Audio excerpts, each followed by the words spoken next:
Fala, galera do União Tricolor Paulista, quem tá falando é Marcelo, muito boa noite a todos vocês. Primeiramente, gostaria de agradecer que hoje nós chegamos aos 8.000 inscritos, né? E como agradecimento, vou passar informações para vocês de São Paulo e São Lourenço aí para vocês, tá bom? Rapidamente aí, né? Não precisa pedir inscrição, porque isso vocês já sabem, né? Deixa o like aí pra gente e ajuda a gente, beleza? Então já vamos começar. O São Paulo encerrou nessa quarta-feira a preparação para poder enfrentar o São Lourenço, né, da Argentina, né? Amanhã, 19 horas, pelo jogo de volta da Copa Sul-Americana aí no Morumbi, com mais de 40 mil ingressos vendidos, tá? E as novidades no time de São Paulo serão os retornos de Arboleda e Gabriel Neves, tá? Os dois treinaram normalmente nos últimos dias e possivelmente irão reforçar o São Paulo amanhã contra o São Lourenço, beleza? No treino de hoje, o Dorival Júnior e os seus auxiliares, né, o Lucas Silvestre lá, o filho dele, fizeram dois trabalhos táticos, tá? Esses dois trabalhos táticos, aí no primeiro, um coletivo de 11 contra 11, e depois foi um treino mais de posicional, mais reduzido, né? E aí na parte final dessa atividade, os jogadores fizeram um treino tático seguido de um complemento de finalização ao gol, né? Para poder aperfeiçoar um pouquinho mais as bolas paradas, tá? O Passarinho me contou aí que São Paulo não treinou pênalti. Entendeu? Um provável time de São Paulo aí para amanhã. Provável time, né? Que a gente não sabe a realidade, né? O que muda amanhã, né? Mas deve ter Rafael, Rafinha, Arboleda, Beraldo e Caio Paulista, né? E o meio de campo com Pablo Maia, Gabriel Neves, Rodrigo Nestor ou Alisson, isso é o que tem para hoje, e o Wellington Rato, tá? E aí na frente o Luciano e Caleri. Essa daí é a força máxima de São Paulo hoje. Lembrando que o Rames Rodrigues e o Lucas Moura não podem jogar essa partida, né? Eu tô um pouco preocupado, porque essa história de não treinar pênalti, essa confiança aí, igual aquele jogo lá contra o Sport na Copa do Brasil, São Paulo tomou 3 em casa e disputou os pênaltis depois, não é possível. Eu quero crer que seja mentira que São Paulo não tenha treinado pênaltis, né? Eu quero acreditar muito nisso, porque é um jogo que possivelmente pode sim, tanto amanhã enquanto o Corinthians, os dois jogos podem ir para os pênaltis. Infelizmente, eu vou ter que dizer isso a vocês, com a bola que São Paulo tem jogado ultimamente aí, né? Os adversários têm crescido bastante e o São Paulo tem caído bastante, né? E a Copa Sul-Americana, não só a Sul-Americana, como a Libertadores, são campeonatos duros, né? Como, por exemplo, o Corinthians ganhou de virada aqui em São Paulo, de 2-1, né? E aí foi jogar lá na Argentina, empatou 0-0 e passou, né? O São Lourenço agora ganhou de 1-0 do São Paulo, naquele jogo feio.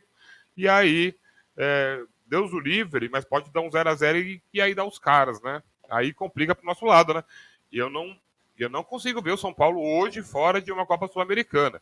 Fato mesmo que o São Paulo pode ir do céu ao inferno ou do inferno ao céu em uma semana. Porque vejam bem comigo aí.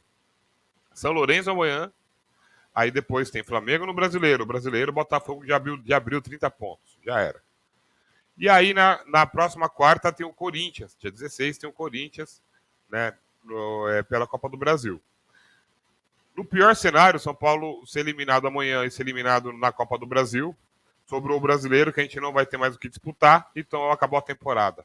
Esse é o pior cenário. Agora, uma vitória amanhã pode fazer com que o time vá tranquilo para o Rio de Janeiro contra o Flamengo. Pode até fazer um bom jogo lá. E depois o São Paulo pode tentar mais tranquilo também, com moral, chegar no Morumbi para esse jogo aí da Copa do Brasil, que é a cereja de bolo para todo São Paulino. É o que falta para a gente ganhar. Então é assim, meio termo, né? Meio termo aí, a esperança aí que dia 16 nós tenhamos o Rames Rodrigues, eu acho que ele estreia domingo, inclusive, né? Contra o Flamengo.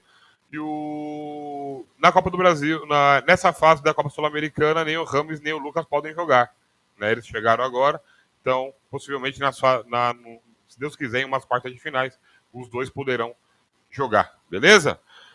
Eu queria dar uma outra informação para vocês aqui também, mais a ficha técnica da partida.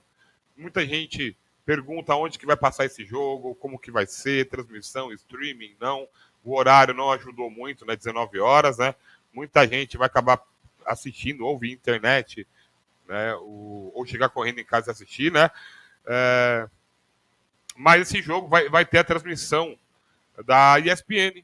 Vai ter a ESPN, então quem tem o aplicativo Star Plus da ESPN vai conseguir assistir essa partida aí. Foram vendidos mais de 40 mil ingressos. Parece que a Polícia Militar liberou um trecho da Giovanni para o São Paulo poder fazer aquela festinha, aquela festa toda, né? Isso para a gente é muito importante, né? Arbitragem, o trio de arbitragem é o uruguaio, tá? Dessa partida aí, tá? É o Esteban Ostoji do Uruguai, e os auxiliares é o Martins Sope do Uruguai e o Andrés Nievas do Uruguai também, e o VAR é o Andrés Cunha também do Uruguai, tá? Então, repetindo para vocês, transmissão dessa partida, ESPN TV por assinatura e o Star+, né? O Star Plus, que é o streaming, tá? E aí os sites aí, Globo Esporte, Lance, vão tudo passar em tempo real para vocês, tem as rádios também aí, né? Desfalques do São Paulo para essa partida aí, né? Já tinha falado um pouquinho mais. Então, Galopo, Igor Vinícius, Ferrarese, Patrick, Erisson, David, que o David, hein? Acho que não volta mais esse ano, hein? Uma pena, hein? Lucas Moura e Rames Rodrigues, que não estão inscritos, né? Então, tem isso. O São Paulo não tem pendurados na Sul-Americana, pelo que eu estou vendo aqui. E o São Lourenço também não tem. Tá? O São Lourenço vindo aí no 3-5-2 aí, tá? Ou no 4-4-2 também, eles com a bola no pé eles viram um 4-4-2.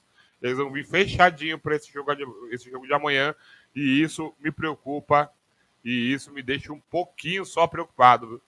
Só um pouquinho preocupado, viu? Mas eu acho que São Paulo, eu confiava muito, São Paulo teria bola para ganhar a partida, né? Mas como que eu posso dizer a vocês aqui?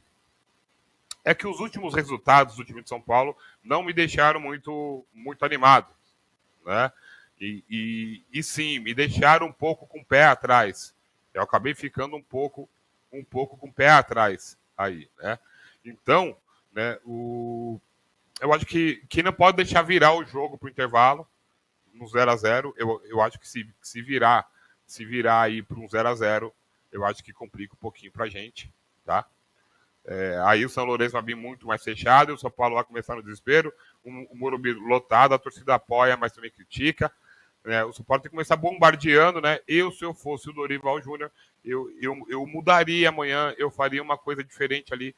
O que eu faria? Eu colocaria, de repente, eu pegaria o Caio Paulista, colocaria ele na ponta, colocaria o Wellington na esquerda, faria um time diferente, faria um 4-3-3 aí, faria aí, tipo, com um volante só, o Pablo Maia e o Neves, um meia só, o Wellington Rato ali, pode ser mesmo, pode ser, ou o Michel Araújo ali no meio, e lá na frente colocaria o Caio Paulista de um lado, o Luciano e Caleri. Era o que eu faria para a gente tentar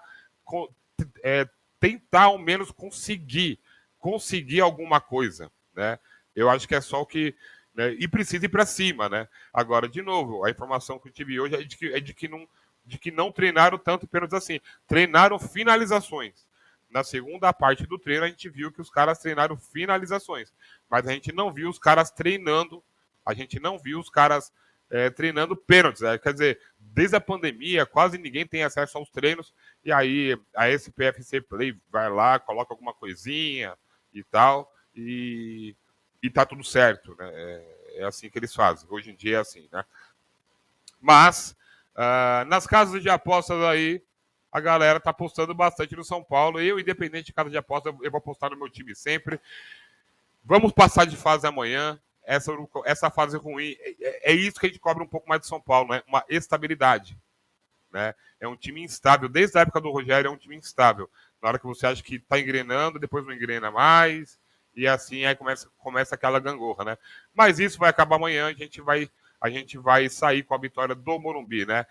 E como o São Paulo precisa da vitória amanhã, a gente pensa muito em atacante. Falando em atacante, quero falar para vocês rapidinho aqui sobre o Marcos Paulo, né? Sobre o Marcos Paulo para vocês aí. O Marcos Paulo ele foi muito pouco aproveitado, e ele não deve permanecer no São Paulo após o fim da temporada, né? Então, deixa eu tentar explicar para vocês como está sendo isso, o que está acontecendo, né? O Marcos Paulo ele tem um passe fixado em 16,1 milhões. na cotação dessa quarta-feira. Na cotação de hoje, quarta-feira, né? Só que ele tem jogado pouco e o São Paulo possivelmente vai acabar não comprando ele. Fora isso, ele perdeu prestígio com o técnico Dorival Júnior também, né? Não só ele, como o Luan também, né? Então, possivelmente, o Marcos Paulo não deve ficar. Fontes dizem aí que o Marcos Paulo pediu mais uma chance para o Dorival. Alguma coisa, acho que não tem só a ver com futebol, alguma coisa a mais deve ter acontecido aí. Lembrando que o Marcos Paulo já se envolveu numa polêmica com o antigo técnico Rogério Ceni, né? Que os dois quase saíram no tapa, né? Então, possivelmente, o David não vestirá mais a camisa de São Paulo esse ano e o Marcos Paulo não será comprado pelo São Paulo, tá? E aí tem mais algumas situações aí também, né? Que o São Paulo ainda prevê vendas na janela para poder fechar as contas, tá? O São Paulo não está com a conta fechada, tá? O clube recebeu sondagens pelo Rodrigo Nestor e até pelo Nicão, tá? Mas os negócios não avançaram. Mas quer segurar o Beraldo, né? O zagueiro Beraldo, jovem destaque do São Paulo nessa temporada, é o atleta mais valorizado de cara desse elenco do São Paulo atual, né? E o clube decidiu segurar ele esse ano, pelo menos, né? Só que o São Paulo, que a diretoria pensa em vender jogadores para poder fechar, né? Fechar o caixa aí desse semestre aí ainda, né? Já estamos começando o segundo semestre, né? E as principais ligas europeias permitem o registro de novos jogadores até setembro, né? E a necessidade de fazer caixa do São Paulo ainda existe, ela é muito grande, né? Então, o Rodrigo Nestor pode sair de São Paulo e o Natan também pode ser vendido aí. São os dois jogadores que hoje podem ser vendidos, tá? Eu queria saber de vocês o que vocês acham disso também, para a gente conversar um pouco aqui também, né? Afinal a gente pede inscrição, pede like, mas é para a gente trocar uma ideia sobre as coisas do São Paulo que estão acontecendo, né? E para terminar para vocês, eu vou dar o meu resultado da partida aí, tá? Eu vou de 2-0 para o São Paulo, nada de pênaltis. Pode ser que tenha pênaltis. Vai ser um jogo duro, não vai ser um jogo fácil, né? Dita a grande dificuldade que o São Paulo tem de furar as retrancas dentro do Morumbi, né? É isso que deixa a gente um pouco mais preocupado, né? Mas somos São Paulinos, vamos torcer pela vitória amanhã e fica o conteúdo para vocês aqui no canal do União Tricolor, beleza? Eu queria pedir agora sim, mais tranquilo, pedir para vocês inscrevam-se no canal e façam com que a mídia alternativa São Paulina cresça ainda mais. Aguardem os novos conteúdos, daí aguardem a rádio do União Esportes aí, que já vou pegar um jogo para narrar aí, acho que no final de semana, já vou estar narrando alguma coisa aí, beleza? E aí eu vou divulgando para vocês, tá? Eu e o Xandão Favela Tricolor, beleza? Sexta-feira tem Debate Tricolor e fiquem de olho no segundo episódio do podcast do Debate Tricolor, que já vai sair logo mais, beleza? Grande abraço a todos, fiquem com Deus. Muito obrigado pelos 8 mil inscritos. Vamos rumar aos 10 mil. Se Deus quiser, nós vamos rumar aos 10 mil inscritos. Eu tenho fé de que isso irá acontecer, beleza? Grande abraço a todos e fiquem com Deus, rapaziada.